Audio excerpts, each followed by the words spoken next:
Hello everyone. मैं सत्यनारायण यादव। आज हम लोग मैट्राइसिस चैप्टर डिस्कस करने वाले हैं, क्लास 12 चैप्टर नंबर 2। ठीक है, तो मैट्राइसिस स्टार्ट करने से पहले उसके कुछ बेसिक हैं, वो मैं आपको समझाने की कोशिश करूंगा, या आप बोल सकते हो जो क्लास 11th में हमने पढ़ा था उसको रिवाइज करेंगे और उसके बाद हम लोग क्वेश्चन को डिस्कस करेंगे, जिससे कि चीज़ें आपको क्या है समझ में आनी चाहिए। अब डायरेक्टली अगर मैं क्वेश्चन पे आ जाऊंगा तो चीज़ें सॉल्व करने में थोड़ा सा दिक्कत हो सकता है। ठीक है, क्योंकि कुछ टर्म मैं बोलूँगा आपको हो सकता है समझ में ना आए। कुछ लोगों को तो आई थिंक पढ़े होते हैं 11th में अच्छे से, तो उन्हें तो चीज़ें अच्छे से समझ में आ जाती है। बट कुछ लोग भगवान भरोसे रहते हैं, तो ऐसे लोगों को भी हमको साथ में लेके चलना है, सभी बच्चों को साथ में लेके चलना है। तो देर न करते हुए हम लोग मैट्राइसिस स्टार्ट करते हैं। देखिए, सबसे पहले अगर हम मैट्राइसिस की बात करें तो उसे कुछ ऐसे एक क्लोज बॉक्स के अंदर रखा जाता है। ठीक है, ऐसे एक क्लोज बॉक्स के अंदर रखा जाता है और इसके अंदर एलिमेंट्स जो होते हैं उसको हम लोग कैसे रिप्रेजेंट करते हैं। तो देखिए, जैसे A11, A12, A13, A21, A22, A23, A31, A32 और A33, ये हमारे एलिमेंट्स हैं। अब देखिए, अब इतना लिखने के पीछे देखो बहुत सारी चीजें यहाँ से अब हमारी क्लियर हो जाएंगी। सबसे पहले अगर मैं इसमें रो और कॉलम डिस्कस करूं कि रो क्या होता है और कॉलम क्या होता है, तो देखिए, जो हमारा हॉरिजेंटल डायरेक्शन में है, हॉरिजेंटल डायरेक्शन में वो उसे हम बोलते हैं रो। ठीक है, रो बोलते हैं हॉरिजेंटल डायरेक्शन के एलिमेंट को, मतलब हॉरिजेंटल डायरेक्शन के एलिमेंट को हम क्या बोलते हैं, रो बोलते हैं। ठीक है, तो जिस हिसाब से A11, A12, A13 किसके एलिमेंट हो गए, रो 1 के एलिमेंट हो गए। किसके एलिमेंट हो गए, रो 1 के एलिमेंट हो गए। ये चीज आपको आई थिंक समझ में आ गई होगी। जस्ट एक रिवीजन टाइप का आपका हो जाएगा इससे। और अगर मैं बात करूं ये वर्टिकल डायरेक्शन में आपने देखा होगा, घर जब बनता है या स्ट्रक्चर कोई बनता है तो सबसे पहले हम कॉलम देते हैं, राइट। तो कॉलम क्या, परपेंडिकुलर या वर्टिकल देते हैं ना। तो ऐसे याद रखेंगे कि ये जो वर्टिकल डायरेक्शन में है उसे हम क्या बोलते हैं, कॉलम बोलते हैं। क्या बोलते हैं, कॉलम बोलते हैं। ठीक है, वर्टिकल डायरेक्शन वाले को हम लोग क्या बोलते हैं, कॉलम बोलते हैं। देन अगर हम बात करें तो ये कॉलम नंबर 1 है। इसी टाइप से अगर मैं इसकी बात करूं तो ये कॉलम नंबर 2 है, और ये बात करूं तो कॉलम नंबर 3 है। सेम इसी प्रकार से हॉरिजॉन्टल डायरेक्शन में अगर हम देखें तो ये रो 1 है, तो ये रो 2 है और ये रो 3 है। क्लियर, यहां तक हो सकता है आपको चीजें आती होंगी, बहुत अच्छी बात है।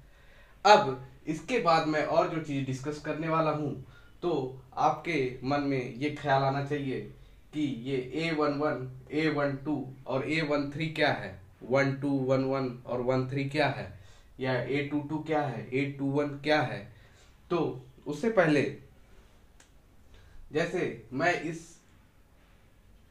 जो इसके अंदर एलिमेंट है वो कितने हैं, तो देखूंगा मैं रो में कितने हैं, तो 1, 2 और 3 रो हैं। और कॉलम की बात करूं तो कॉलम 1, कॉलम 2 और कॉलम 3, मतलब 3 रो और 3 कॉलम हैं। ठीक है, तो आपने देखा होगा कई जगह पे M×N लिखा रहता है, M×N लिखा रहता है। तो जो M होता है मेरा, वो क्या होता है, रो को रिप्रेजेंट करता है। किसको रिप्रेजेंट करता है, रो को रिप्रेजेंट करता है। और जो N है वो किसको रिप्रेजेंट करता है, तो वो कॉलम को रिप्रेजेंट करता है। ठीक है, M×N में M रो को रिप्रेजेंट करता है और N कॉलम को रिप्रेजेंट करता है। क्लियर, क्लियर है। अब देखो, इसको याद कैसे रखेंगे कि M को रो बोलते हैं या N को कॉलम बोलते हैं, कैसे याद रखोगे।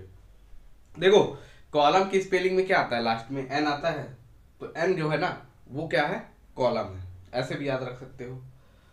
ठीक है, अब उसके बाद अब आते हैं ये एलिमेंट्स पे।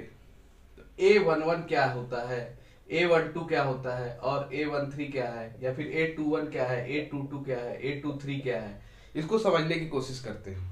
ठीक है, तो देखेंगे कि अगर मैं इस A12 की बात करता हूं पहले, तो M की वैल्यू यहां पे क्या है, या फिर इसको I और J, AIJ बोल सकते हैं, AIJ।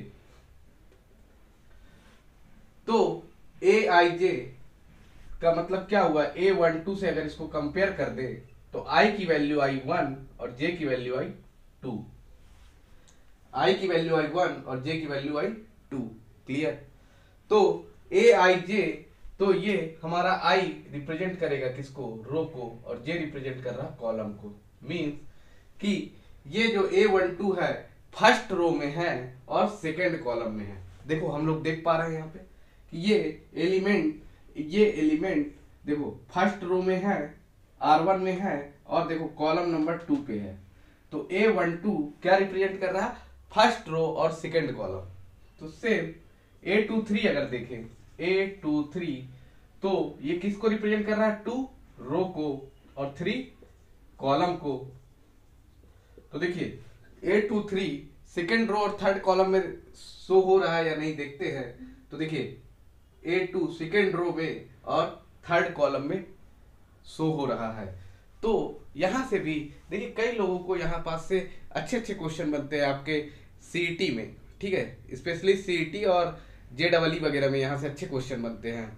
उसमें डायरेक्टली लिखा रहेगा A11 इंटू A14 या फिर A13 plus A21 into A23, ऐसे करके लिखा रहेगा और आपको पता भी नहीं चलेगा कि A11 क्या है, A23 क्या है। तो क्या होगा, आपको मैट्रिक्स सॉल्व करते बन जाएगा, नो डाउट आप मैट्रिक्स सॉल्व कर लोगे, लेकिन अगर आपका बेसिक क्लियर नहीं होगा तो क्वेश्चन आई थिंक कई बार नहीं बन पाते। और ये रियलिटी है जो मेरा एक्सपीरियंस बोलता है। ठीक है, तो अब आई थिंक आपको ये चीजें समझ में आ गई होगी कि A11 क्या है। तो A11 क्या है मेरे दोस्त, फर्स्ट रो और फर्स्ट कॉलम का एलिमेंट है A11। और उसी प्रकार से अगर मैं A32 बोलूं तो ये क्या है, 3 क्या है, तो 3 है रो, थर्ड रो है, और 2 मतलब सेकंड कॉलम है। तो देखिए सही बात है, थर्ड रो है और सेकंड कॉलम का एलिमेंट है A32। तो देखिए मैं ये उम्मीद करता हूं कि आप अब रो पहचान जाओगे। रो क्या होता है हमारा, जो हॉरिजॉन्टल डायरेक्शन में है, हॉरिजॉन्टल डायरेक्शन के एलिमेंट मेरे क्या कहलाते हैं, रो कहलाते हैं। और कॉलम की बात करूं तो जो वर्टिकल डायरेक्शन में है, वर्टिकल डायरेक्शन में है वो क्या है, कॉलम है। तो कॉलम 1, रो 1 और A11 A12 ये सब आप आई थिंक आप पहचान जाओगे, ऐसा मैं उम्मीद करता हूँ। ठीक है, अब इसके बाद हम लोग नेक्स्ट क्या पढ़ेंगे तो देखते हैं। अगर इसका स्क्रीनशॉट लेना है तो ले लो। अब हम लोग डिस्कस करने वाले हैं क्या, एलिमेंट्री रो ट्रांसफॉर्मेशन और एलिमेंट्री कॉलम ट्रांसफॉर्मेशन। ठीक है, तो देखिए रो का ट्रांसफॉर्मेशन, तो फॉर एग्जांपल समझिए कि ये मेरे पास एक मैट्रिसेस है A11 A12 A21 और A22। किस टाइप की मैट्रिक्स है, 2x2 की, 2x2 की एक मैट्रिक्स है जिसे मुझे रो ट्रांसफॉर्मेशन करना है। ठीक है, तो रो का ट्रांसफॉर्मेशन करना है या इंटरचेंज करना है, इंटरचेंज एक वर्ड सीख लीजिए, इंटरचेंज वर्ड बहुत बार यूज होगा, उसके लिए सिंबल होता है ऐसे, मींस इंटरचेंज। ये इंटरचेंज को रिप्रेजेंट करता है। ठीक है, ये सिंबल किसको रिप्रेजेंट करता है, इंटरचेंज को। तो देखिए इंटरचेंज का मतलब क्या हुआ कि मैं किसी रो को, मान लो पहला रो को दूसरे रो से मैं क्या कर रहा हूं, इंटरचेंज कर रहा हूं। तो मुझे क्या लिखना होगा कि रो 1 को इंटरचेंज कर रहे हैं हम रो 2 से। तो अब क्या करेंगे, तो जो रो 1 का एलिमेंट है वो रो 2 में चला जाएगा और रो 2 का एलिमेंट रो 1 में आ जाएगा। तो देखिए रो 1 को हमने इंटरचेंज किया रो 2 से, तो रो 2 का एलिमेंट क्या है, A21 और A22। फिर यहाँ पे क्या आ जाएगा, A11 और A12। तो ये क्या हुआ कि जो रो के एलिमेंट थे वो रो 1 के एलिमेंट थे वो रो 2 में चले गए और रो 2 के एलिमेंट जो थे वो रो 1 में चले गए। ये इंटरचेंज याद रखिएगा, इंटरचेंज बहुत बार यूज करेंगे हम लोग। ठीक है, क्वेश्चन में, तो ये वाले टर्म को याद रखिएगा। सेम चीज इसमें मान लीजिए आपके पास यही मैट्रिसेस है, मान लीजिए उसके एलिमेंट 2, 3 और 4, 5 है, ठीक है। अब आपका को इसमें 2 का मल्टीप्लाई करना है, मान लीजिए रो 2 में 2 का मल्टीप्लाई करना है रो 2 में, तो आपको क्या लिखना होगा कि रो 2 में 2 का मल्टीप्लाई करने पे, ऐसे रो 2 में मतलब यहां पे हम ऑपरेशन लगा रहे हैं। कौन सा ऑपरेशन लगा रहे हैं? 2 का मल्टीप्लाई कर रहे हैं रो 2 में, तो क्या हो जाएगा? तो रो 1 में आपने कोई चेंजेस किया क्या? रो 1 में कोई भी चेंजेस किया क्या? नहीं किए, तो रो 1 को सेम टू सेम कॉपी कर दो। और रो 2 में आपने क्या किया? 2 का मल्टीप्लाई किया ना, तो 2 का मल्टीप्लाई कर दो, तो 2 इंटू 4 और क्या हो जाएगा? 5 इंटू 2, तो क्या बन जाएगा ये? 2, 3, 8 एंड 10। सिंपल, ठीक है। सिंपली ऐसे आप मल्टीप्लाई कर सकते हो, ऐड कर सकते हो। कि जैसे मान लो फॉर एग्जांपल आपको मन करेगा कि रो 1 R1 प्लस R2 करना है मुझे, मतलब आपको मन कर रहा है कि R2 में मुझे R1 को ऐड करना है, R2 में मुझे R1 को ऐड करना है, तो सिंपली आपको क्या लिखना होगा? आपको मन कर रहा R2 में ऐड करने का ना, तो R2 tense to R2 plus R1, तो अब क्या हो जाएगा? देखिए R1 में अगेन कोई चेंजेस किए क्या? R1 में कोई भी चेंजेस नहीं किए, तो R1 का एलिमेंट 2 और 3 है, तो ये सेम कॉपी कर दिए। अब R2 में मुझे चेंजेस लाना है ना, तो R2 का एलिमेंट क्या है? 4 और 5, उसमें क्या करना है? R1 से ऐड करना है, तो 4 प्लस 2 6 और 5 प्लस 3 8। केवल इसमें एक चीज का ध्यान रखना होगा कि जिसके सामने, मतलब जैसे ये वाला, ये एलिमेंट आप ले रहे हो ना, तो इसी एलिमेंट से सॉल्व करोगे, उसके जस्ट ऊपर वाले से, ठीक है। मींस उस रो के पर्टिकुलर उस एलिमेंट से ही सॉल्व करोगे। अगर या इस एलिमेंट को ले रहा तो ऐसे क्रॉस में हम नहीं सॉल्व कर देंगे, ठीक है। क्रॉस में नहीं सॉल्व करना, हमको स्टेट में सॉल्व करना है उस चीज को। अब हम यहाँ पे समझने की कोशिश करते हैं एलिमेंट्री कॉलम ट्रांसफॉर्मेशन। तो सेम इसी प्रकार से एग्जांपल से ही समझते हैं। मान लीजिए ये एलिमेंट है 2, 3, 4, 5। अब आपने बोला कॉलम 1 को कॉलम 2 से इंटरचेंज करना है, कॉलम 1 को कॉलम 2 से इंटरचेंज करना है। तो कॉलम 1 कौन सा है? तो हमें पता है कि हम वर्टिकल डायरेक्शन में देखते हैं, और जो पहला कॉलम है उसे हम कॉलम 1 बोलते हैं और दूसरे वाले कॉलम को कॉलम 2 बोलते हैं। तो कॉलम 1 इंटरचेंज हो रहा है किससे? कॉलम 2 से। तो कॉलम 1 का एलिमेंट क्या है? 2, 4, और कॉलम 2 का एलिमेंट क्या है? 3 और 5। तो 3 और 5 कॉलम 1 में आ जाएगा और 2 और 4 कॉलम 2 में आ जाएगा। इस बात से आप लोग एग्री करते हो? इंटरचेंज कर रहे हैं क्योंकि हम, क्लियर है? क्लियर है। अब उसी प्रकार से आपको मन कर रहा है कि मुझे कॉलम 2 में 3 का मल्टीप्लाई करना है, कॉलम 2 में मुझे 3 का मल्टीप्लाई करना है, तो कर दो, कोई दिक्कत नहीं। तो कॉलम 1 में आपने कुछ भी नहीं किया और कॉलम 2 में 3 से मल्टीप्लाई किया, तो 2 इंटू 3 हो जाएगा ये, और ये 4 इंटू 3 हो जाएगा। तो ये क्या बन जाएगा?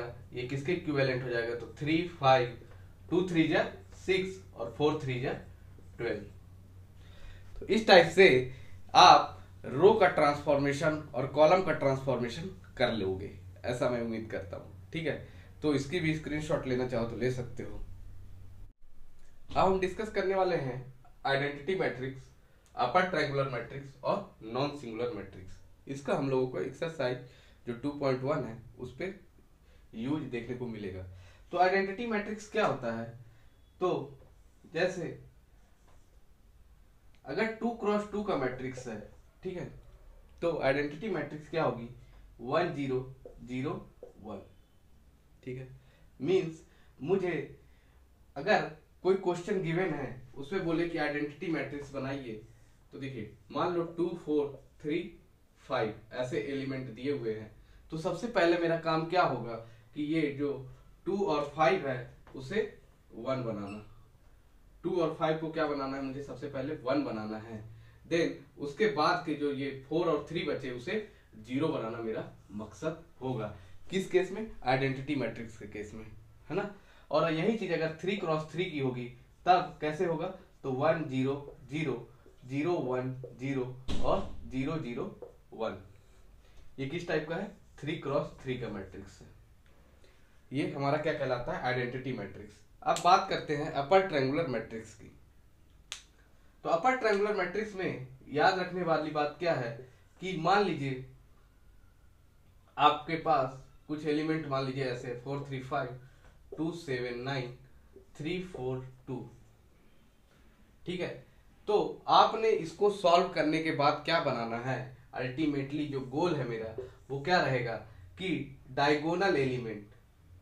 डायगोनल एलिमेंट बोले तो देखिए कौन सा है डायगोनल का एलिमेंट? ये वाला, ये डायगोनल एलिमेंट, ठीक है। ये डायगोनल एलिमेंट हो गए।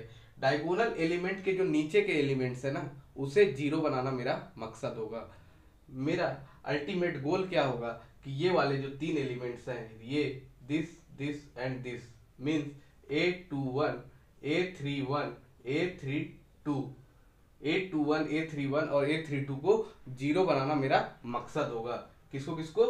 A21 A31 और A32 को जीरो बनाना मेरा मकसद होगा। बाकी इधर कुछ भी रहे मुझे उससे कोई मतलब नहीं है। क्लियर है ये बात? क्या बोला मैंने कि अपर ट्रायंगुलर मैट्रिक्स में ऊपर की साइड एलिमेंट से मुझे ज्यादा कोई दिक्कत नहीं है, कुछ भी रहे, लेकिन नीचे के जो A21 A31 और A32 वाला एलिमेंट है वो क्या होना चाहिए? जीरो होना चाहिए। अगर मैं इसी में लोअर ट्रायंगुलर मैट्रिक्स अगर इन केस क्वेश्चन में पूछ लेता है आपसे, तो उसमें क्या याद रखेंगे आप?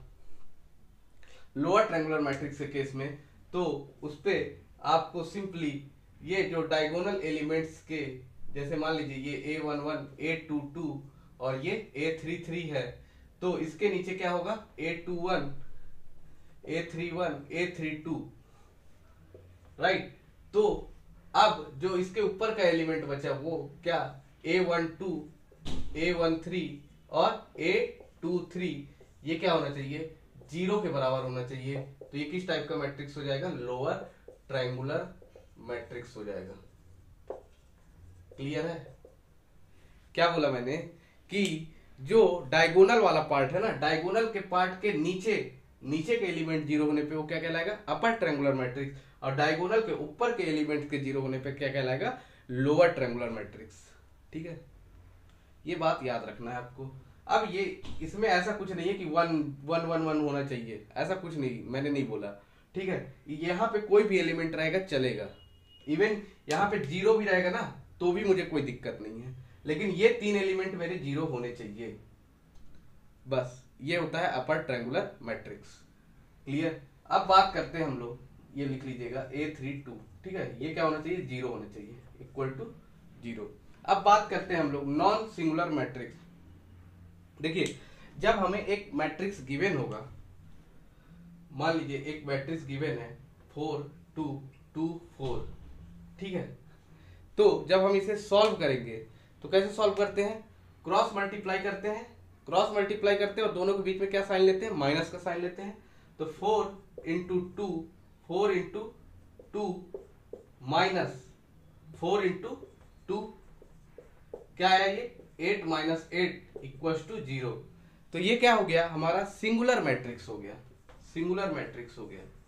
अगर मैट्रिक्स को सबसे पहले हम लोग क्या करेंगे? इसको डिटर्मिनेंट के फॉर्म में लिखेंगे। ये देखिए मैंने डायरेक्टली सॉल्व कर दिया। इसको हम लोग सबसे पहले डिटर्मिनेंट के फॉर्म में लिखेंगे 4 2 4 2, ठीक है, 4 2 4 2 डिटर्मिनेंट के फॉर्म में लिखे, देन उसके बाद सॉल्व किए तो ये क्या आ गया? जीरो आ गया। अगर जीरो आ जाता है तो उसे हम लोग क्या बोलते हैं? Singular matrix. और वही चीज अगर मैं इसको अगर दूसरा एग्जांपल लूं, फॉर एग्जांपल मान लीजिए ये है 3 5 4 2, ठीक है, इसको सॉल्व करेंगे तो ये क्या आ जाएगा? 3 5 4 2, तो देखिए 3 2 जा 3 इंटू 2 माइनस 4 इंटू 5। देखिए क्या किया मैंने, ये दोनों एलिमेंट को मल्टीप्लाई करेंगे और माइनस 4 इंटू 5 करेंगे तो क्या आ जाएगा? 6 minus 20 that is equal to minus 14 आया, माइनस का 14 आया। और माइनस का 14 जीरो के बराबर नहीं है, -14 जीरो के बराबर नहीं है, तो ये किस टाइप की मैट्रिक्स हो गई? नॉन सिंगुलर मैट्रिक्स हो गई। अगर हम किसी मैट्रिक्स को सॉल्व करते हैं तो अगर वह जीरो के इक्वल आता है तो क्या कहलाएगा? वो सिंगुलर मैट्रिक्स कहलाएगा। ठीक है, और नॉन सिंगुलर मैट्रिक्स के लिए कंडीशन क्या है कि वह जीरो नहीं आनी चाहिए, रेदर देन जीरो कुछ भी आ जाए। क्लियर? तो ये बातों का आपको याद रखना है, ध्यान रखना है, और इसके बाद हम लोग एक्सरसाइज 2.1 उड़ा देंगे। समझ गए? हम लोगों को काफी आसान हो जाएगा चीजों को समझने में। तो अब इसके बाद हम डिस्कस करेंगे एक्सरसाइज 2.1। स्क्रीनशॉट ले लीजिए आप लोग। प्रैक्टिस सेट 2.1 का क्वेश्चन नंबर 1 देखेंगे। क्या दिया है? Apply the given elementary transformation on each of the following matrices. ठीक है, और क्वेश्चन नंबर 1 हमें गिवन है कि मैट्रिसेस किस टाइप का है। ये m क्रॉस n की वैल्यू क्या है इसकी? अगर आपने बेसिक लेक्चर देखा है तो आई थिंक इसका आंसर आपसे बन जाना चाहिए। तो देखिए इसमें कितने रो हैं?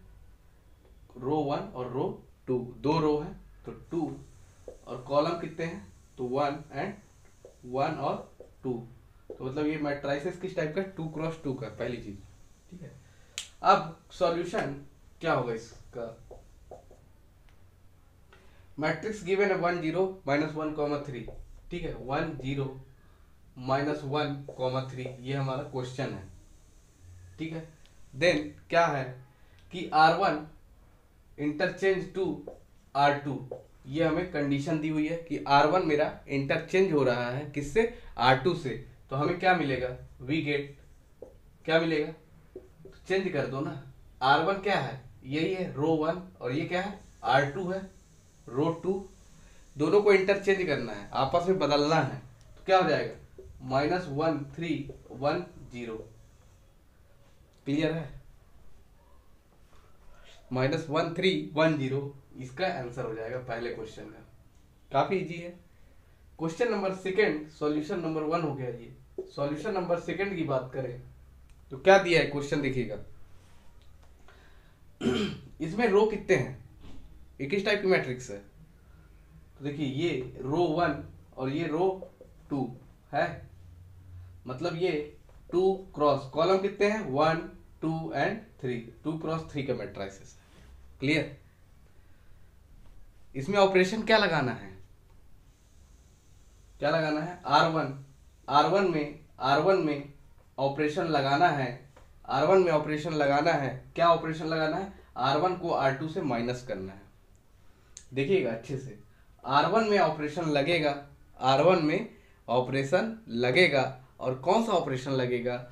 R1 माइनस R2 का। क्लियर?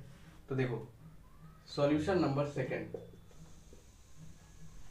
क्वेश्चन क्या गिवन है? 1 -1 एंड 3 और 2, 5, 4 ये गिवन है। ऑपरेशन क्या लगेगा? किसमें लगेगा? R1 में लगेगा। R1 में लगेगा, क्या लगेगा? R1 minus R2, R1 minus R2 ये ऑपरेशन लगाना है मुझे। देन हमें क्या मिलेगा? अब बताओ मुझे, R1 में R2 को माइनस करना है ना, R1 में R2 को माइनस करना है।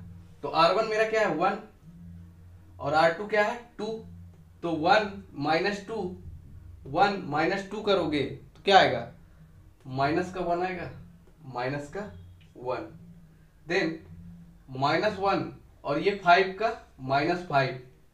देखो R1 की वैल्यू क्या है? -1, R2 की वैल्यू क्या है? -5। तो क्या हो जाएगा? -1 - 5 -6। ये क्या आ गया? -6। फिर सेम चीज थर्ड वाले कॉलम में देखो, R1 की वैल्यू क्या है? 3 है, और R2 की वैल्यू क्या है? 4 है। तो 3 - 4 क्या होगा? 3 में से 4 जाएगा तो माइनस का 1। तो ये आ गया -1 6 और -1। अब बताओ मुझे R2 में कोई चेंजेस हुआ क्या? ये रिएक्शन देखने के बाद देखो, R2 में कोई चेंजेस हुआ? नहीं हुआ। तो सेम टू सेम कॉपी कर दो, 2 5 और 4, ये हो जाएगा आपका आंसर। समझ रहे हो? ये तो एकदम जस्ट बेसिक है। हालांकि ये चैप्टर काफी इजी है, लोग पास होने के लिए इस चैप्टर को पढ़ के जाते हैं, पता है आपको? केवल इसी को पढ़ के चले जाते हैं और 3-4 नंबर का एक क्वेश्चन आता है उसको कर देते हैं, A इनवर्स निकालना आता है, मोस्टली, के इनवर्स निकालिए, एडजॉइंट ऑफ ए निकालिए, तो वहाँ से ये क्वेश्चन लोग सॉल्व करके पास भी हो जाते हैं। ठीक है, तो आप लोग पास होने के लिए तो नहीं पढ़ रहे होगे, आई थिंक कुछ अच्छा करने के लिए पढ़ रहे होगे। तो पढ़ना है, समझ के पढ़ना है, और प्रैक्टिस ज़्यादा से ज़्यादा करना है। प्रैक्टिस जितना ज़्यादा करोगे ना दोस्त, उतना ज़्यादा आगे निकलोगे, उतना ज़्यादा आपका कॉन्सेप्ट क्लियर होगा, उतनी ज़्यादा आपकी स्पीड होगी, उतना ज़्यादा आपका एक्यूरेसी होगा, और उतना ही ज़्यादा आप मार्क्स भी स्कोर करोगे। जितनी प्रैक्टिस उतना मार्क्स स्कोर करोगे, सिंपल सी बात है। कोई बंदा एक बार में पढ़ के 100 में 100 नहीं ला सकता, क्लियर है? क्योंकि यार इतनी मोटी 2 बुक पढ़नी है, M1 M2, तो कैसे होगा। चलिए, ऐसे हम लोग बात बीच बीच में करते रहेंगे। एक मेरे व्यूअर ने कमेंट किया था, सर आप बहुत सीरियस होकर पढ़ाते हो। ऐसा नहीं है यार, टाइम पास करने में मज़ा नहीं आता है ना। चलो देखते हैं, हंस हंस के पढ़ाते रहेंगे, कुछ कुछ कॉमेडी करते रहेंगे रफ करते टाइम। अब देखिए क्वेश्चन नंबर 3, देखिए क्वेश्चन नंबर 3 रीड करिए, क्या दिया है। ए 5 4 और 1 3, ए की ए जो मैट्रिसेस है उसके एलिमेंट क्या है, 5 4 और 1 3 है। इसमें बोला हमें कॉलम 1 को कॉलम 2 से इंटरचेंज करिए। क्या बोला हमें, कॉलम 1 को इंटरचेंज करिए, एरो को देखिएगा, एरो को, कॉलम 1 को कॉलम 2 से इंटरचेंज करिए। तो हमसे नहीं बनेगा क्या? अरे यार हमने बेसिक लेक्चर देखा है, ऑब्वियस सी बात है बन जाएगा, क्यों बन जाएगा ना, बहुत बढ़िया। तो कॉलम 1, तो ये है मेरा कॉलम 1 और ये क्या है कॉलम 2, तो दोनों को क्या करना है मेरे दोस्त, इंटरचेंज करना है। तो कर दो ना, कर दो ना, तो ये हो जाएगा ना, क्या बन गया 4 3 5 1, कॉलम 1 और कॉलम 2 को मैंने इंटरचेंज कर दिया मेरे दोस्त। देन इसके बाद फिर एक कंडीशन दी हुई है बी, क्या दी है, बी दिया हुआ है बी इक्वल टू 3 1 4 5 3 1 4 5, और ऑपरेशन क्या लगाना है, R1 को इंटरचेंज कर दो R2 से, R1 को इंटरचेंज कर दो R2 से, तो हमें क्या मिल जाएगा मेरे दोस्त, क्या मिल जाएगा मेरे दोस्त, तो R1 मेरा ये है, ये वाला रो 1 और ये रो 2 है, इसको इंटरचेंज करना है मेरे दोस्त। तो कर दो ना, कर दो ना प्लीज, कर दो ना, कर दिया मैंने। फिर पूछा है व्हाट डू यू ऑब्जर्व, अरे माँ कसम, समझ रहे हो, व्हाट डू यू ऑब्जर्व, अरे बाबा रे बाबा, इसको सॉल्व करने पे आया 4 5 3 1 4 5 3 1, अरे यार ये तो दोनों इक्वल हैं, तो क्या लिख देंगे, क्या ऑब्जर्व किया कि both are similar, both are similar, हमने यही ऑब्जर्व किया मेरे दोस्त। कैसा लगा, ये तो काफी इजी है, आगे भी इजी है, टेंशन नहीं लेने का, इसको स्क्रीनशॉट ले लीजिए। क्वेश्चन नंबर 4 देखेंगे, क्या है, ए मैट्रिक्स है, किस टाइप की है, M क्रॉस N, क्या है इसका 2 क्रॉस 3, बहुत बढ़िया। ठीक है, जो देखो मैं जब पढ़ा रहा हूँ ना, आप बोलते जाओगे तो आपको माइंड में ना चीजें बनती चली जाएंगी, घूमती चली जाएंगी, और आपको एट द एंड आपको ये रियलाइज होगा कि आप पढ़ रहे थे। नोट्स बनाओ या ना बनाओ, हो सकता है सेकंड टाइम में, कई लोग एक बार वीडियो वॉच कर लेते हैं फिर उसके बाद नोट्स बनाते हैं, सबका अलग अलग तरीका है। तो आप एटलीस्ट बोलते रहोगे ना तो नींद नहीं आएगी, है ना। अगर बोरिंग पढ़ा रहा हूँ तो नींद तो आ जाएगी, और समझ में भी नहीं आ रहा तो भी नींद आ जाएगी, दो ही कंडीशन है। ठीक है, अगर आप इंटरेस्ट लेके पढ़ रहे होगे तो नींद नहीं आएगी, कम से कम आंसर दे रहे होगे। मैंने जैसे पूछा M क्रॉस N, तो सबके मुंह में मन में ही आवाज आना चाहिए ये कैसा है, 2 क्रॉस 3 मैट्रिसेस है। ठीक है, तो क्या बोला क्वेश्चन में, ए मेरा ये एक मैट्रिसेस है, ए एक मैट्रिसेस है, क्या 1 2 -1 0 1 3 2 क्रॉस 3 का, जिसमें ऑपरेशन लगाने के लिए बोला उसने क्वेश्चन ने 2C2, तो हमें क्या मिलेगा रिजल्ट, तो वी गेट क्या मिलेगा 2C2 बोला ना, तो मुझे पता होना चाहिए ना कि कॉलम 1 ये है और कॉलम 2 ये है। 2 1 वाला एलिमेंट मेरा कॉलम 2 है, उसमें मुझे क्या करना है, 2 टाइम्स मल्टीप्लाई करना है, 2C2 करना है ना, 2 का मल्टीप्लाई करना है। तो C1 में मैंने कोई चेंजेस किया नहीं क्योंकि क्वेश्चन में बोला ही नहीं है, तो मैं करूंगा क्यों। और 2 में कॉलम 2 में 2 का मल्टीप्लाई करने के लिए बोला, तो 2 × 2 4 एंड 1 इंटू 2 2, और कॉलम 3 में भी कोई चेंजेस किया नहीं मैंने। देन क्या बोला, बी इक्वल टू दिस, और उसमें ऑपरेशन लगाना है -3r1, फिर दोनों का एडिशन करना है, find the addition of the two new matrices. तो एक नया मैट्राइसेस हमको ये मिल गया, एक नया मैट्राइसेस ये मिल गया। अब दूसरा मैट्राइसेस हमें बी से मिलेगा, तो बी इक्वल टू क्या गिवन है मुझे, तो बी इक्वल टू गिवन है 1 0 2 1 0 2 और 2 4 5, और इस पे ऑपरेशन क्या लगाना है, माइनस का 3r1, माइनस का 3r1। तो जब करेंगे तो ये क्या हो जाएगा, b इक्वल टू r1 में 3 -3 का मल्टीप्लाई करना है, तो -1 इंटू 3, -1 इंटू 3, फिर 0 इंटू -3 और 2 इंटू -3 हो जाएगा। r1 में मल्टीप्लाई करना है, तो रो 1 तो यही है, रो 1, इसमें हमको -3 से मल्टीप्लाई करना था, कर दिए। देन 2 4 5 ऐसे सेम एज इट इज उतर जाएगा। तो क्या हो जाएगा ये, -1 इंटू 3 कितना हो जाएगा, माइनस का 3, ये हो जाएगा 0, 2 इंटू -3 माइनस का 6, और ये क्या हो जाएगा 2 4 एंड 5। क्लियर है, ये क्या आ गया मेरा b की वैल्यू। अब क्वेश्चन में क्या बोला था, a प्लस b की वैल्यू हमें बतानी थी, राइट, a प्लस b की वैल्यू हमें बताना था, और a की वैल्यू क्या आई, तो a की वैल्यू आई मेरे पास a plus b equal to कर लो, तो क्या है 1 4 -1, क्या है 1 4 -1 और 0 2 3, इसको ऐड करना है किसके साथ, माइनस का 3 0 -6 2 4 एंड 5 के साथ, यही है। अब देखिए जो इसका पहला एलिमेंट है, पहला एलिमेंट पहले एलिमेंट के साथ ऐड होगा, दूसरा एलिमेंट दूसरे वाले एलिमेंट के साथ, तीसरा एलिमेंट तीसरे वाले एलिमेंट के साथ ऐड होगा, ये याद रखना। तो ये क्या हो जाएगा 1 प्लस प्लस, और यहाँ पे क्या है माइनस का 3 है, फिर इसके बाद क्या है 4 प्लस 0, और यहाँ पे -1 प्लस -6, यही है। फिर ये 0 plus 2 0 plus 2 2 plus 4 and 3 plus 5 होगा। तो ये क्या हो जाएगा 1 प्लस माइनस माइनस, तो 1 -3 -2 4 और -1 -6, ये प्लस माइनस क्या हो जाएगा माइनस, तो -1 -6 -7, 0 प्लस 2 2 2 4 6 3 4 3 प्लस 5 8। तो क्या आंसर आया -2 4 -7 2 6 8 मेरा इसका आंसर हो जाएगा। होप सो कि ये क्वेश्चन आपको क्लियर होगा, आप इसका स्क्रीनशॉट ले लो। क्वेश्चन नंबर 5 देखेंगे। 5 और 6 को मिक्स करके बोला है कि मतलब ये दोनों ऑपरेशन लगाना। देखो पहले इसमें क्या लगाना है 3r3 और c3 प्लस 2c2, ठीक है, 3r3 लगाना है, देन उसके बाद c3 प्लस 2c2 लगाना है। क्वेश्चन नंबर 6 में सेम चीज है, सेम एलिमेंट है देखिए, और इसमें पहले c3 प्लस 2c2 लगाना है, देन 3r3 लगाना है। फिर हमें बताना है दोनों का जो आंसर आएगा वो क्या आ रहा है, सेम आ रहा है या फिर अलग आ रहा है, ठीक है। तो देखते हैं 5th नंबर क्वेश्चन।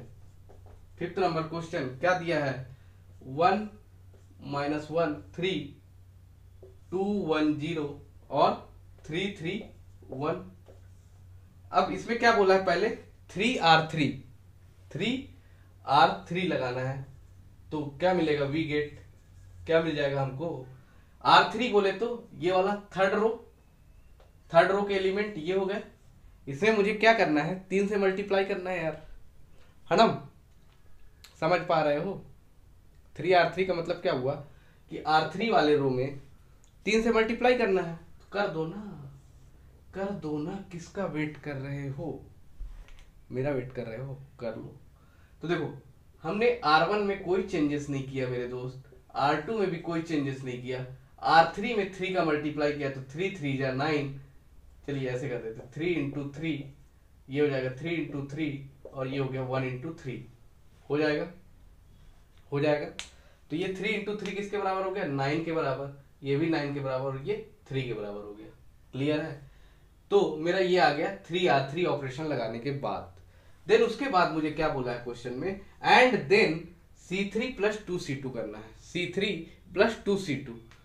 तो मेरे दोस्त ये बताओ C3 प्लस 2C2 करना है तो कौन से वाले कॉलम में करना है? आपके माइंड में आएगा ना कि C3 प्लस 2C2 सर पहले कॉलम में कर दूं या दूसरे कॉलम में कर दूं या तीसरे कॉलम में कर दूं।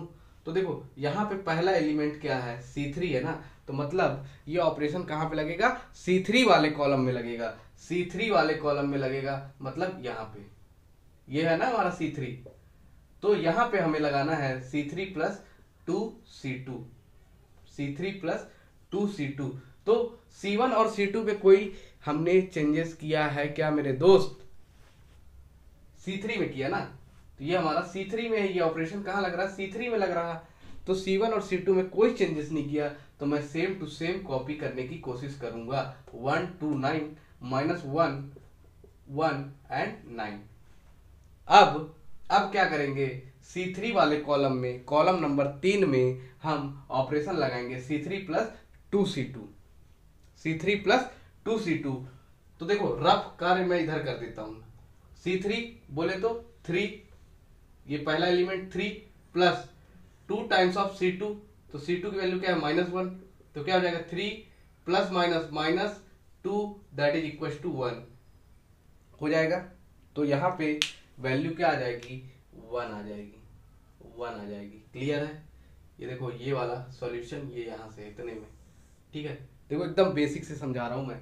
देन उसके बाद क्या है 0, तो C3 की वैल्यू क्या है 0 प्लस 2C2, तो C2 कौन सा मेरे दोस्त, C2 कौन सा, ये वाला, C2 का ये वाला एलिमेंट लेंगे 1 वाला, 2 इंटू 1, तो 0 प्लस 2 इंटू 1 क्या होगा 0 plus 2 that is equal to 2, तो ये वाला एलिमेंट यहाँ पे आ जाएगा 2। अब इसके बाद फिर से एक बार करेंगे इस एलिमेंट पे, C3 के तीसरे एलिमेंट पे क्या है मेरे पास, तो 3 प्लस 2C2, तो 2 इंटू C2 की वैल्यू क्या है 9 है, तो ये क्या हो जाएगा, तो 3 प्लस 2 9 जा 18, तो 18 प्लस 3 होता है 21, क्यों सही बोला ना। तो ये हो गया मेरा 21, ये यहां से आ गया। तो यहां से मेरा ये एक वैल्यू ये सॉल्यूशन मिल गया। क्या आया मेरा, तो इसको इधर लिख लेते हैं क्योंकि इसको कंपेयर करना है ना लास्ट क्वेश्चन से, 6 वाले से। क्या आया 1 माइनस 1 और 1 2 1 2 और 9 9 21 9 9 21। आई थिंक ये वाला लाइन नहीं दिख रहा होगा, ठीक है। चलिए यहाँ पे लाइट पड़ती है एक्चुअली, तो ये क्या आ गया 2 1 2 और 9 9 21। अब दिख रहा, हाँ अब दिख रहा, ठीक है। अब समझ लेंगे, अब समझ लेंगे, ये आ गया, ठीक है। ये हमारा आ गया, इसको क्वेश्चन नंबर 5 का ये आंसर है, 5 नंबर का, ठीक है। अब क्वेश्चन नंबर 6 क्या बोल रहा कि यही ऑपरेशन को अपोजिट लगा दो। पहले हम C3 प्लस 2C2 कर दें, C3 प्लस 2C2 कर दें, देन 3R3 लगा के देखें तो क्या होगा। तो देखते हैं क्या होगा, हमें थोड़े ना पता है बिना सॉल्व किए।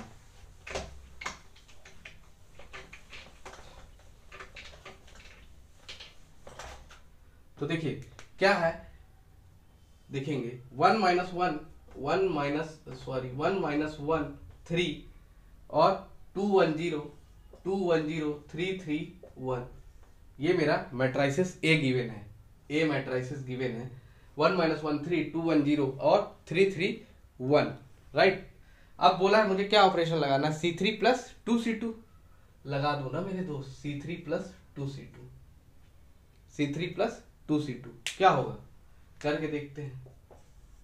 देखो अब यहाँ पे फिर से समझ में आएगा कि ये वाला ऑपरेशन कहाँ पे लगाना है। पहला एलिमेंट क्या है C3 है ना, C3 में लगना है, ये C3 में लगना है। तो C1 और C2 को मैं कोई चेंजेस किए नहीं किए, तो उतार दो ना, उतार दो ना, C1 और C2 को उतार दो ना, कोई दिक्कत नहीं। देन ये वाले में थर्ड वाले कॉलम में अब ऑपरेशन लगाना है, क्या लगाएंगे C3 प्लस 2C2। चलो रफ काम इधर कर लेते हैं अपन साइड में। तो C3 की वैल्यू क्या है 3 और 2C2, C2 मेरा ये है ना C2, 3 प्लस 2 इंटू -1 होगा ना। 3 हो गया इसका C3 का, और 2C2 हो गया 2 इंटू -1, तो ये क्या हो जाएगा 3 - 2 दैट इज इक्वल टू 1, ये आ गया 1। फिर अब हम लोग किसको खोज रहे हैं, A23 को। A23 वाले एलिमेंट क्या होगा, तो 0, C3 की वैल्यू क्या है 0, और प्लस 2 C2 की वैल्यू क्या है 1, तो 0 + 2 2, तो ये हो गया 2। क्लियर है। अब नेक्स्ट क्या है, C3 की वैल्यू है 1 प्लस 2C2, तो 2 इंटू 3 कितना हो जाएगा 1 + 6 दैट इज इक्वल टू 7, तो ये आ गया 7। ठीक है, यहाँ आप लोग देख लो, एक एक चीजें मैंने बारीकी से समझा दी है। तो अब इसके बाद क्या बोला है मेरे दोस्त, इसके बाद बोला है कि इसमें 3R3 कर दो, 3R3 कर दो। जो हमारा ये A आया उसमें ऑपरेशन लगा दो 3R3, तो क्या मिलेगा हमको देखते हैं। तो फिर से एक बात समझिएगा कि R1 और R2 में कोई चेंजेस किए क्या नहीं किए मेरे दोस्त, केवल R3 में चेंजेस किए। तो उतार दो ना, 1 - 1 1 और 2 1 2 और 3R3 है। R3 तो मेरा यही है ना मेरे दोस्त, इसको तो नहीं सोच रहे हो R3, ये तो कॉलम 3 है ना, कॉलम 3 है ना, ये क्या है R3 है। R3 अगर ये है तो इसमें 3 का मल्टीप्लाई भी कर दो ना मेरे दोस्त, क्या हो जाएगा 3 × 3 9 हो जाएगा, 3 × 3 9 हो जाएगा, और 3 × 7 21 हो जाएगा। तो क्या इसको आप कंपेयर कर पा रहे हो, क्या हुआ सेम आया ना, इक्वल आया। मीन्स ये कौन से लॉ को फॉलो कर रहा है, कॉम्यूटेटिव लॉ को। मीन्स A + B करो या B + A करो, बात बराबर है। तो ये किस लॉ को फॉलो कर रहा, both are equal and it's follow the commutative law, ऐसा लिख देंगे। ठीक है, क्लियर है, स्क्रीनशॉट ले लीजिए। 7th नंबर क्वेश्चन देखेंगे, क्या दिया है, यूज सुटेबल ट्रांसफॉर्मेशन ऑन, क्या दिया है A = 1 2, लेट कर लो, A = क्या दिया है 1 2 3 4। ठीक है, to convert into an upper triangular matrix. Upper triangular matrix में मैंने क्या बताया था, समझिएगा कि जैसे मान लो यही है एग्जांपल 2 3 4 5, तो डायगोनल एलिमेंट देखिए अच्छे से 2 3 4 5 है। तो मैंने क्या बोला था, डायगोनल अपर ट्रायंगुलर मैट्रिक्स के केस में डायगोनल मैट्रिक्स के ऊपर कुछ भी रहे मुझे कोई फर्क नहीं पड़ता, लेकिन उसके नीचे वाला एलिमेंट क्या होना चाहिए, 0 होना चाहिए। तो ये 2 × 2 का मैट्रिक्स है, तो डायगोनल एलिमेंट मेरे क्या है, ये 1 और 4। तो इसके नीचे का मतलब ये जो 3 है, इसको अगर मैं 0 बना दूं कैसे भी करके, तो क्या हो जाएगा, ये अपर ट्रायंगुलर मैट्रिक्स होगा। ये बात आपको समझ में आ रही। तो लेट A = दिस, देन इस पे क्या ऑपरेशन लगा दे, तो देखो अगर मुझे इसको 0 बनाना होगा, 3 को 0 बनाना होगा, तो क्या करना होगा, 3 को अगर मुझे 0 बनाना होगा, तो 3 में से 3 को माइनस करूंगा तभी तो 0 बनेगा, 3 - 3 करूंगा तभी तो 0 बनेगा ना। तो क्या करना होगा, इस 1 की हेल्प से अगर मैं इस 1 में 3 का मल्टीप्लाई कर दूं, ठीक है, और फिर माइनस कर दूं इस 3 से, तो हो जाएगा 0। मतलब मैं क्या बोल रहा हूं कि R2 में मुझे 0 बनाना है, R2 रो 2 में मुझे 0 बनाना है, रो 2 में मुझे ऑपरेशन लगाना है, एक तरह से क्या लगाना है, R2 माइनस R1 करना है, लेकिन 3R1 करना पड़ेगा, 3R1 करना पड़ेगा। क्यों, क्योंकि R2 की वैल्यू क्या है 3, मुझे देखो इस एलिमेंट से ही मतलब है, अभी केवल और केवल इस एलिमेंट से मतलब है, बाकी क्या होगा कोई मतलब नहीं, कुछ भी 0 बने नहीं बने मुझे दिक्कत नहीं है कि, लेकिन ये वाला एलिमेंट मेरा 0 बनना चाहिए, मेरा टारगेट अभी यही है, ये समझ लो। तो इस 3 को 0 बनाने के लिए 3 से माइनस करना होगा। तो मैंने क्या देखा कि अगर मैं 1 में 3 का मल्टीप्लाई कर दूं तो 3 माइनस 3 जीरो हो जाएगा। तो ऑपरेशन का नाम क्या हो गया, R2 tense to R2 minus 3R1। तो वी गेट क्या मिलेगा हमको, देखो R2 में चेंजेस किए ना, तो R1 में कोई चेंजेस किए नहीं किए, तो ऐसे ही रहने दो। देखो अब R2 में किए ना, तो R2 minus 3R1, R2 minus 3R1 कर रहे हो, तो R2 की वैल्यू क्या है, यहाँ पे 3 है, माइनस 3 इंटू 1 क्या हो जाएगा, 3 minus 3 that is equal to 0। ये वाला एलिमेंट आ गया मेरा 0 आ गया। अब ये वाले एलिमेंट का क्या होगा, तो क्या है, R2 की वैल्यू क्या है 4, इस केस में 4 है, माइनस 3R1, R1 में 3 इंटू 2 क्या हो गया 4 माइनस 6, और 4 माइनस 6 क्या होता है -2, तो ये क्या हो गया 1 2 0 -2। तो this is the final answer, और ये क्या हो गया मेरा अपर ट्रायंगुलर मैट्रिक्स जो हमसे क्वेश्चन ने डिमांड किया था। होप सो कि ये समझ में आ गया होगा आपको। नेक्स्ट क्वेश्चन देखते हैं।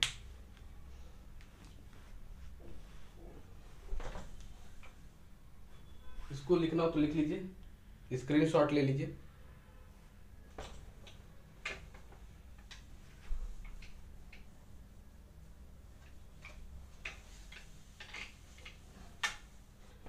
चलिए देखिए क्या दिया है, 7 8 number question, convert this matrices 2x2 का मैट्रिक्स है into an identity matrix. Identity matrix बताया था, अगर आइडेंटिटी मैट्रिक्स 2x2 का है तो मेरा आंसर किस फॉर्म में आना चाहिए, 1 0 1 0 0 1, इस फॉर्म में मुझे इसको कन्वर्ट करना है पहली चीज। अगर यही 3x3 का होता तो 1 0 0 0 1 0 और 0 0 1 के फॉर्म में मुझे इसको कन्वर्ट करना था बाय सुटेबल रो ट्रांसफॉर्मेशन। मतलब केवल और केवल मुझे रो का यूज करना है, मतलब R1 माइनस R2 कर सकता हूं लेकिन C1 माइनस C2 नहीं कर सकता, क्योंकि रो ट्रांसफॉर्मेशन की बात उसने कर दी है मुझसे, रो ट्रांसफॉर्मेशन की बात कर दी है, तो मैं कॉलम ट्रांसफॉर्मेशन का यूज नहीं करूंगा, इस बात को ध्यान में रखना। रो ट्रांसफॉर्मेशन के केस में ओनली हम लोग रो वाला ऑपरेशन ही लगा सकते हैं मेरे दोस्त, समझ में आ रहा बात। तो देखिए लेट ए इक्वल टू क्या गिवन है, 1 माइनस 1 2 और 3, ये गिवन है ए इक्वल टू 1 माइनस 1 2 और 3। तो देखो मुझे अगर आइडेंटिटी मैट्रिक्स बनाना है मेरे दोस्त, तो यहाँ पे 1 चाहिए, मुझे क्वेश्चन में ऑलरेडी 1 दिया हुआ है, ठीक है, अच्छी बात है, अगर 1 दिया है तो अच्छी बात है। अब मुझे पहले एक और चीज बताता हूं इससे पहले, देखो क्या, अगर मेरा मैट्रिक्स ऐसा है कुछ, ठीक है, मान लो ये 1 2 3 4 5 6 7 8 9 ये दिया है, तो सबसे पहला काम मेरा क्या होगा, कभी भी आइडेंटिटी मैट्रिक्स बनाना हो तो सबसे पहला काम क्या करना आप, कि इस एलिमेंट को 1 बनाओ। मान लो ये 3 है, मान लेते हैं ये 3 है, तो इस एलिमेंट को मतलब R1 बाई 3 कर देंगे तो 1 बन जाएगा। मैं अभी सिंपल बता रहा हूँ, कई बार आपको 4 माइनस 3 भी कर दोगे तो 1 बन जाएगा, ठीक है। तो मेरा मकसद क्या है इसको बताने का, कि इस एलिमेंट को 1 बनाना है, मतलब ये A11 को सबसे पहले मुझे 1 बनाना है। देन उसके बाद क्या करोगे, ये जो बचे हुए 2 एलिमेंट है ना उस कॉलम के, मतलब ये इसको मैंने 1 बना दिया, इसको 1 बनाने के बाद ये जो 2 एलिमेंट बचे ना, फिर इसको 0 बनाना है पहले। इधर क्या हो रहा मुझे कोई मतलब नहीं रखना, क्या बोला मैंने, इसको 1 बनाएंगे और ये दोनों को फिर उसके बाद अगले स्टेप में ये दोनों को 0 बनाने की कोशिश करेंगे, पहली चीज। दूसरी चीज, अब इसके बाद फर्दर क्या करोगे, इस वाले एलिमेंट को डायगोनल, ये 1 बनाए, अब इसको 1 बनाओगे, कैसे भी करके 1 बनाओगे, अब वो नहीं पता, रो ट्रांसफॉर्मेशन लगाओ, कॉलम ट्रांसफॉर्मेशन लगाओ, यहाँ पे कुछ लिखा नहीं रहेगा, अगर इन केस अब लिखा रहेगा तो रो का लिखा रहेगा तो रो ट्रांसफॉर्मेशन लगा देना, कॉलम लिखा रहेगा तो कॉलम लगा देना, लेकिन मुझे इसको 1 बनाना है। देन ये दोनों एलिमेंट को 0 बनाएंगे, फिर किसको 1 बनाएंगे, ये डायगोनल वाले इस एलिमेंट को, फिर 0 किसको बनाएंगे, तो ये दोनों को, मतलब A11 को 1 बनाया, A21 और A31 को 0 बनाया। ये हो गया मेरे पहला स्टेप, ये हो गया दूसरा स्टेप। फिर तीसरा स्टेप क्या होगा, थर्ड स्टेप मेरा होगा A22 को 1 बनाना और A12 और A32 को 0 बनाना। ये हो गया मेरा तीसरा, थर्ड, और ये हो गया मेरा फोर्थ स्टेप। फिफ्थ स्टेप क्या होगा, A33 को 1 बनाना, A33 को 1 बनाना, और A13 और A23 को 0 बनाना। ये मेरा एजेंडा है, रहेगा। जब कभी भी मुझे आइडेंटिटी मैट्रिक्स बनाना होगा तो इस नियम, इसको फॉलो करोगे ना तो आपका क्वेश्चन में फंसोगे नहीं, कैलकुलेशन ज़्यादा नहीं करना पड़ेगा और इजी वे में आपका आंसर आ जाएगा बिना घूमे फिरे। मतलब वंस अगर आपने सही से कैलकुलेट कर लिया, जो मैंने बोला बात वो कर लिए, तो आपका आंसर एक बार में आ जाएगा। नहीं तो आप कर तो लोगे, देखो नो डाउट आपको माइनस प्लस करना है, उसमें आपको कोई दिक्कत नहीं होगी, आप कर भी लोगे, लेकिन आपका टाइम कोई नहीं बचा पाएगा। अगर इस मेथड को फॉलो नहीं किए तो कोई नहीं बचा पाएगा।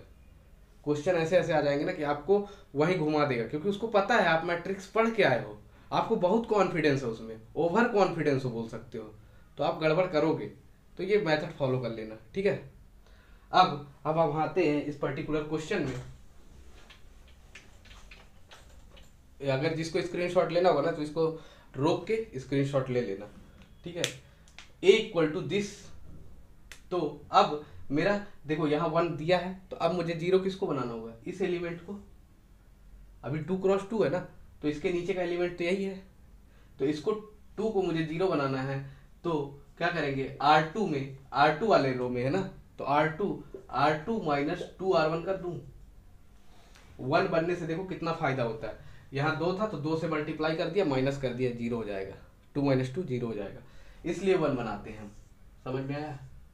तो क्या मिल जाएगा हमको, वी गेट क्या मिलेगा, R1 में हमने कोई चेंजेस नहीं किया, तो 2 माइनस 2 हो गया 0, R2 की वैल्यू 2 माइनस 2 इंटू 1 क्या हो जाएगा, 2 minus 2 that is equal to 0। ये यहाँ पे पुट कर दिया। अब अगले ये वाले में क्या है, R2 की वैल्यू क्या है 3 माइनस 2 इंटू R1 की वैल्यू क्या है -1, क्या हो जाएगा 3 माइनस माइनस प्लस 2 इंटू 1 2, तो 3 प्लस 2 5, ये आ गया 5। क्या आ गया 1 0 -1 और 5। अब क्या करना है, इस 5 को पहले 1 बनाना है, इस 5 को मुझे 1 बनाना है, तो मैं इसमें 5 से डिवाइड कर देता हूं ना। कौन से रो में है, R2 में है, तो लिखते हैं, इसको मैं रफ कर देता हूं, इसको मैं रफ कर दे रहा हूं। क्या लिखूंगा मैं अगले स्टेप में कि R2 tense to R2 by 5, ठीक है। तो ये क्या बन जाएगा, R1 में मैंने कोई चेंजेस नहीं किया तो ये सेम रहेगा, ये 0/5 और ये क्या हो जाएगा 5/5, तो किसके बराबर आ गया 1 माइनस 1 0, 5/5 1 बन गया। अब देखो, अब मेरा अब टारगेट क्या है, इस एलिमेंट को 0 बनाना। तो 1 में अगर मैं इसको ऐड कर दूं, मतलब R1 में मुझे चेंजेस लाना है ना, तो R1 tense to R1 plus R2 कर देता हूं, तो क्या हो जाएगा R1 में 1 प्लस 0 और ये क्या हो जाएगा -1 प्लस 1। R2 में कोई चेंजेस किए नहीं, तो मेरे दोस्त ये क्या हो जाएगा 1 प्लस 0 1 -1 प्लस 1 0 0 1 आ गया। आइडेंटिटी मैट्रिक्स आ गए मेरे दोस्त, आ गया क्या, देखो आ गया 1 0 0 1, ठीक है। तो आप लोग इसका भी स्क्रीनशॉट ले लीजिए, काफी अच्छा क्वेश्चन है रो ट्रांसफॉर्मेशन का, होप सो कि ये समझ में आया होगा, ठीक है। देखिए क्वेश्चन नंबर 9 करने से पहले मैं आपको एक चीज बता देता हूँ कि ये लास्ट क्वेश्चन है। अगर आपने यहाँ तक रुक गए हैं तो वीडियो को लाइक कर देना यार, और दोस्तों के साथ शेयर भी कर देना, और चैनल को सब्सक्राइब कर लेना, पहली चीज। दूसरी चीज, टेक्स्ट बुक में ये क्वेश्चन गलत है, ठीक है। शायद वहां पे लिखा है कॉलम ट्रांसफॉर्मेशन, और कॉलम ट्रांसफॉर्मेशन आप लगाओगे परेशान होते रहोगे, पीछे के आंसर से आपका, पीछे जो आंसर गिवन है आपके टेक्स्ट बुक में उससे आपका आंसर मैच भी नहीं करेगा, ठीक है। मतलब कुछ तो है कि या तो मतलब कॉलम ट्रांसफॉर्मेशन करना है या तो आंसर गलत है, दो में से कोई एक चीज है, आप एक बार देख लेना, चेकआउट कर लेना। तो ये इसका सही क्वेश्चन है, पहली चीज, ठीक। सॉल्यूशन देखिए क्या दिया है, ट्रांसफॉर्म मतलब लेट ए इक्वल टू क्या गिवन है हमको 1 माइनस 1 ए इक्वल टू हमें 1 माइनस 1 2 2 1 3 और 3 2 4 गिवन है। ठीक है, क्या बोला है, अपर ट्रायंगुलर मैट्रिक्स बनाना है बाय सुटेबल रो ट्रांसफॉर्मेशन।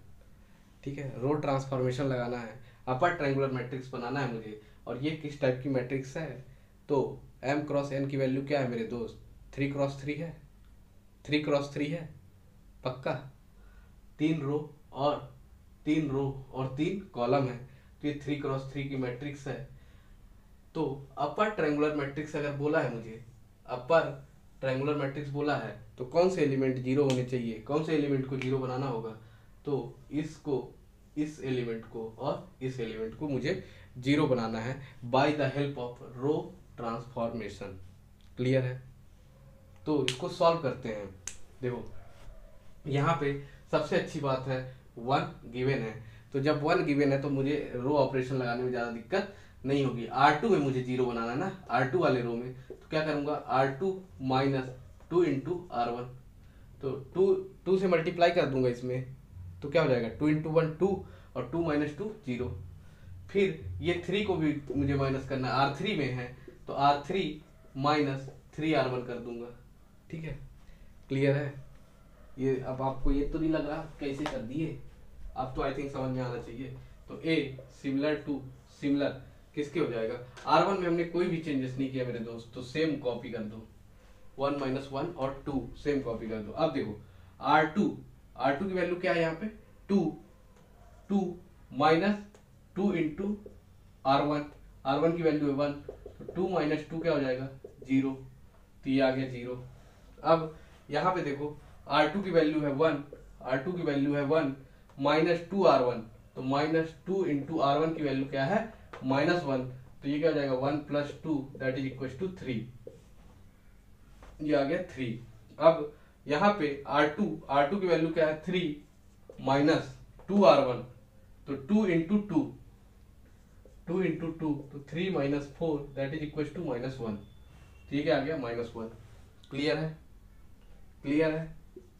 अब इसके बाद मुझे R3 में क्या लगाना, R3 माइनस 3R1, तो 3 माइनस 3 क्या हो जाएगा 0। देन R3 की वैल्यू क्या है 2 माइनस 3 इंटू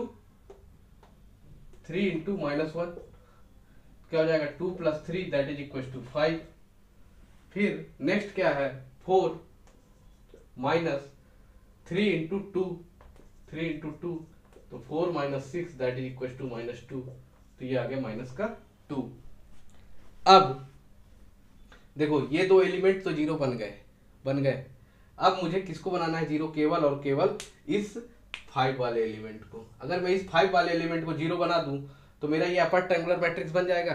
तो क्या करना होगा, अब देखिए, अब मुझे इस वाले एलिमेंट को जीरो बनाना है, राइट। 5 को मुझे अब क्या करना है, जीरो बनाना है। तो मैं क्या करूंगा कि R3 वाले रो में है ना 5, तो R3 करूंगा, R3 माइनस, तो R3 की वैल्यू क्या हो गई 5, R3 की वैल्यू क्या हो गई, देखो इधर R3 की वैल्यू हो गई 5 यहाँ पे इस वाले पर्टिकुलर सेकेंड कॉलम में। और अगर मैं इसको माइनस करना होगा R2 से, तो क्या करना होगा 3 इंटू, ये जैसे R2 से करूंगा तो 3 इंटू 5/3 करना होगा, मीन्स R3 माइनस 5/3 R2 कर दूं, R3 माइनस 5/3 R2 कर दूं, तो क्या होगा कि यहाँ जो 3 है वो 3 से मल्टीप्लाई होकर क्या हो जाएगा 5 बस बचेगा, तो 5 माइनस 5 0 हो जाएगा।